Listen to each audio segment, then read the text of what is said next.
আল্লাহ রাসূল সাল্লাল্লাহু আলাইহি সাল্লাম বলেছেন যে আখলিস দীনাকা ইয়াকফিকাল আমালুল কলিল, যে অর্থ হচ্ছে কি তোমার ঈমানকে খাঁটি করো, অল্প আমলই নাজাতের জন্য যথেষ্ট হবে। সুবহানাল্লাহ। আমরা বুঝতে পারলাম এই হাদিসটা দ্বারা অল্প আমল, এর দ্বারা বোঝা যাচ্ছে কি জানেন, আপনার দৈনিক যে 5 ওয়াক্ত নামাজ আছে, 5 ওয়াক্ত নামাজের পরে আপনি চাকুসলি প্রত্যেক 5 ওয়াক্ত নামাজের পরে প্রত্যেক ওয়াক্তে আপনি পড়বেন আস্তাগফিরুল্লাহ আস্তাগফিরুল্লাহ আস্তাগফিরুল্লাহ। এভাবে যদি আপনি 10 বার করে পড়েন প্রত্যেক 5 ওয়াক্ত নামাজের পরে, 5 ওয়াক্ত নামাজের পরে যদি আস্তাগফিরুল্লাহ শব্দটা 10 বার করে পড়েন তাহলে 5 ওয়াক্তে 50 বার হইতেছে। তাহলে আপনার সারাদিনে আপনি 5 ওয়াক্ত নামাজও পড়া হইতেছে, আর 5 ওয়াক্ত নামাজের মধ্যে আপনি 50 বার ইস্তেগফার করলেন। সুবহানাল্লাহ।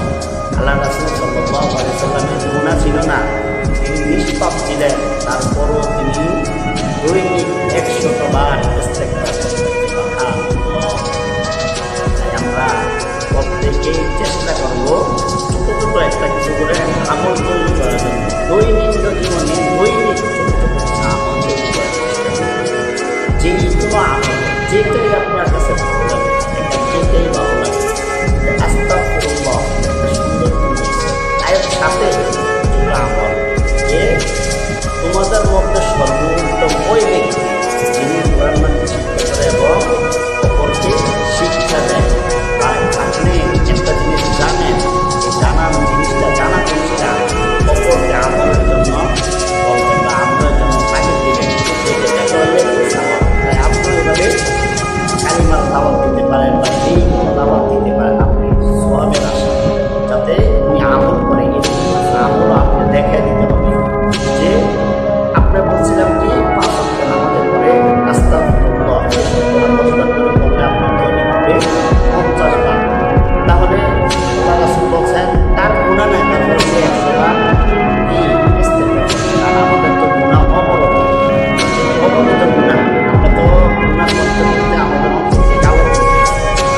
সেই হিসেবে এটার সাথে আপনি আমল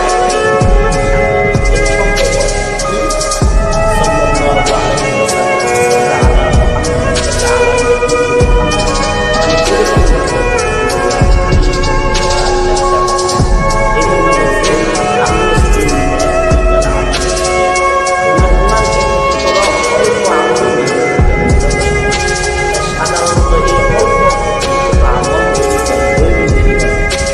দৈনিক একটা